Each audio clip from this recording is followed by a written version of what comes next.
Super welcome, Frank Casal here in the back of an Uber. I'm here with my colleague, Ali, recruiter extraordinaire, depending on the day, could be with Edge Tech, recruiting for the automation AI space, or another day doing it for the Web3 space, which relates to the Web3 Word. We have Eric Pulier here, founder CEO of Vatom. Eric is really knowledgeable in this space. Ali and I will tag team you today a little bit. Eric will have some fun. Sure. What we'd like to do here with the Web Word is just showcase rock stars like you with our network, which is pretty significant.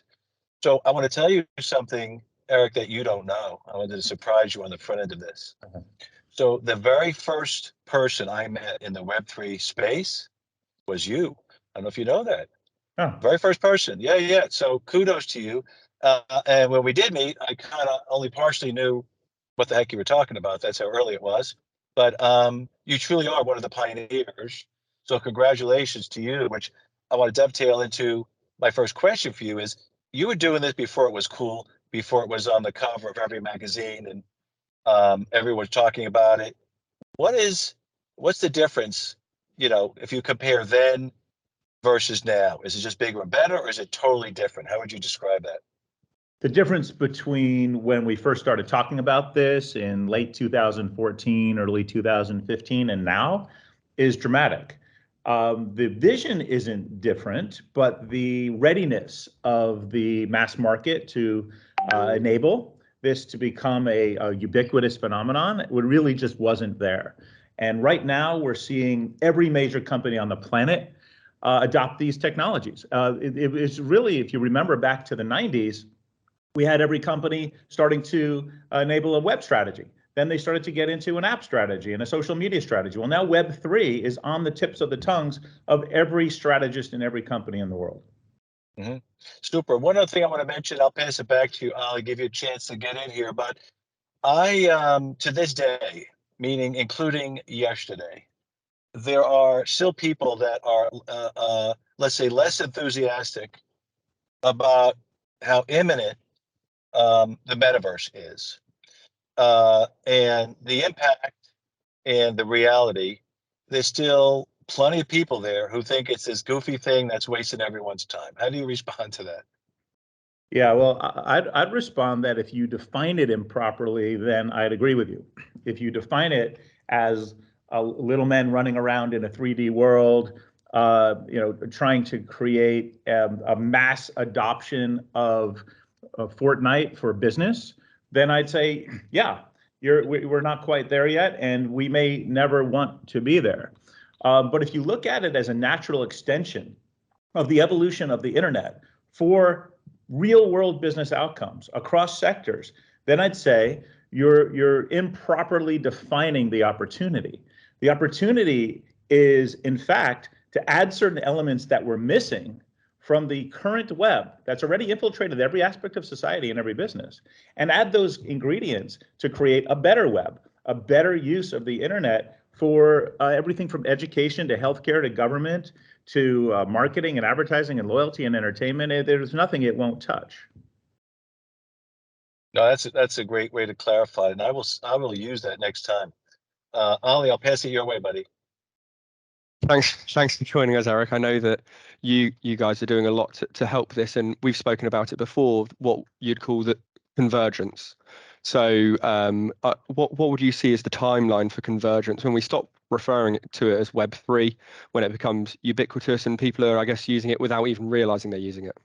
Yeah, I think we're a couple years away from that, but we're not a couple years away from showcasing that that's inevitable. So in other words, we're already seeing in the market today real world examples that have measurable business outcomes that showcase that this trend is unmistakable. So for instance, if you look at what we just rolled out with PepsiCo It was absolutely unprecedented in terms of the results that we received. Not one individual who participated in this, of hundreds of thousands of people, stepped back and said, oh, I'm using Web3, or I'm using a Web3 wallet, or I'm engaging in the next generation of the internet. What they said was, I'd like to get some tickets to the World Cup, or I'd actually like to be part of this communal art project that has true emotional impact with unbelievable ease of use. They basically scan a QR code, upload a selfie, share it with a friend, and suddenly you're part of this gigantic soccer ball. No one thinks of it as Web3 from a consumer perspective. They think of it as easy, fun, and engaging. From a brand perspective, you're thinking of it, oh my gosh, we've invented the new cookie. We've now invented a way that is both ethical, legal, and compliant with every regulatory body to actually reach people in a way that they want to be reached, and now create direct, ongoing consumer relationships. The holy grail of this first-party data, now can be gathered and used in a completely new way. Brilliant, and that nicely moves me onto the next thing I was going to ask. I know you speak about the brand and from the consumer side. From the consumer side, we've maybe seen some shady ways of getting data and this sort of thing. How are you seeing Web3 that it will make data and information gathering more ethical? Well, this is our opportunity. Like with all new tools, they can be used for benefits for people. They can be used for evil. In this context, I'm not going to make a pronouncement that because we have new technologies, they'll necessarily be employed for better outcomes. But I will say that we certainly have that opportunity. If you look at the old way of organizing our data, our personal data, it was by definition architecturally organized into silos owned by big companies. It wasn't even potential that we could actually affect a better model, but at least now we have that potential. The next generation of how we're going to interact with brands, with communities, with creators is going to be as ourselves showing up. The definition of avatar in this new metaverse concept is we own our own data. We show up as ourselves, but the version of ourselves that we wish to portray to the constituents that we're interacting with. If I'm dealing with my dentist, I may want to let them know I'm on a certain medication to avoid a contraindication and a negative outcome. But I don't need to necessarily tell that same information to a packaged goods company. So as we decide who needs to know my birthday, who gets to know my blood type, who's going to know my home address, these are sacred elements of what we decide we get to share. And the laws have caught up a little bit in terms of becoming compliant, but the tools have not caught up. And the underlying architectural integrity that we need to now put in place is not widespread. This is one of the areas we're most focused on. Mm-hmm. And Eric, I'm curious if you think about what we all have read various places about what companies like Gucci, maybe the first baby steps they've taken. I'm talking retail now. I'm talking consumers.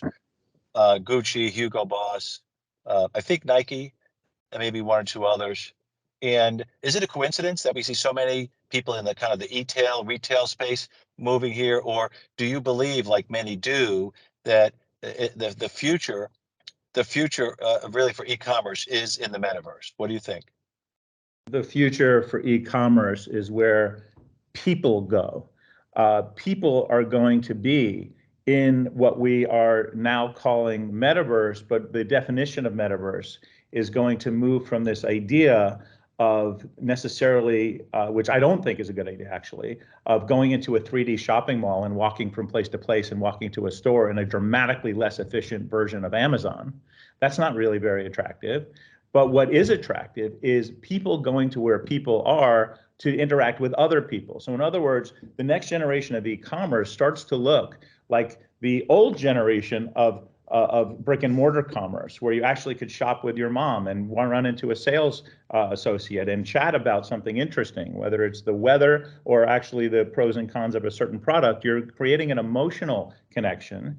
And if you want extreme utility, Amazon has done an unbelievably good job in companies like that. And that's just getting better and better, and AI is going to even give it a further lead. If you want to create a human connection between people connecting with one another around a certain topic, around an exploration, an adventure, a memorable experience, and then creating next generation customer service, which again brings the human back in, that is where the metaverse takes us, and that's how we're going to be able to compete. Every store on Shopify, every store that doesn't have the same logistics and mass capabilities of some of the big e-tailers, they're going to have to get real about how to distinguish themselves. And that's going to be about bringing the human back into the equation. And I guess it's a good way of stopping any scraps on Black Friday at your local Target as well. Exactly. For sure. Maybe virtual scraps. I want to squeeze in one more if I pass it back to Ali. I know we're tight on time here. Eric, I'm curious, you talked about AI before, and it's tough to talk about the metaverse as maybe in one scenario as a platform without thinking about adjacent technology. So what is your sense as to what will be maybe the most impactful technology? Is it blockchain, smart contracts? Is it all about AI, or what do you see as kind of really juicing up the metaverse experience? Well, look, if we had to choose one thing, which we don't, and we'll explain in a moment why we don't, AI, without question, would be the most impactful technology. I'd go so far to say, as this sounds a little radical, but 50% of the Fortune 500 will literally be bankrupt because of their ineffective use of AI as competitors come up upon them. Those who use AI effectively will thrive.